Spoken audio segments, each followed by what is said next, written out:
P സരിനെതിരെ hair സ്റ്റൈലിസ്റ്റിന്റെ ആരോപണം. ജോലിക്ക് കൂലി ചോദിച്ചപ്പോൾ മോഷണക്കുറ്റം ആരോപിച്ചുവെന്ന് ബ്യൂട്ടീഷ്യൻ ബാവ. വീട്ടിൽ നിന്ന് 35,000 രൂപ മോഷ്ടിച്ചതായി ആരോപിച്ചതായി ബാവ പട്ടാമ്പി പറയുന്നു. സരിന്റെ കൂടെയുള്ള ബോസ് എന്നയാളാണ് മോഷണം ആരോപിച്ചതെന്നും ബാവ മാതൃഭൂമി ന്യൂസിനോട് പറഞ്ഞു.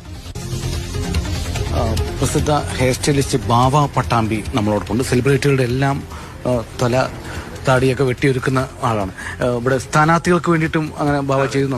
ആരുടെയൊക്കെ ചെയ്തത്, എന്താണ് അനുഭവം? ഞാൻ പാലക്കാട് ഷാഫി പറമ്പിൽ തൊട്ട് രാഹുൽ മാങ്കൂട്ടത്തിൽ, ഇപ്പം നമ്മുടെ ഡോക്ടർ സരി, BJP സ്ഥാനാർത്ഥിയായി നിന്ന് സന്ദീപ് വാര്യർ, പിന്നെ സിനിമാ മേഖലയിൽ നോക്കുകയാണെന്ന് വെച്ചാൽ ഗോവിന്ദ് പത്മസൂര്യ തുടങ്ങിയ പൊളിറ്റീഷ്യൻസിനെയും സെലിബ്രിറ്റീസിനെയും ഇതേമാതിരി ഗ്രൂം ചെയ്യുന്ന വ്യക്തിയാണ്. ഇപ്പോൾ ഇവിടെ പാലക്കാട് സ്ഥാനാർത്ഥികൾക്ക് വേണ്ടി ചെയ്തത് എന്താണ് അവരുടെ ഒരു അനുഭവം? നിങ്ങൾ അവരുടെ അനുഭവം എന്താണെന്ന് വെച്ചാൽ, എനിക്കിപ്പോൾ ഇന്നലെ വളരെ മോശപ്പെട്ടൊരു അനുഭവം ഉണ്ടായത്. കാരണം എന്താണെന്ന് വെച്ച് കഴിഞ്ഞാൽ ഞാൻ 10 വർഷം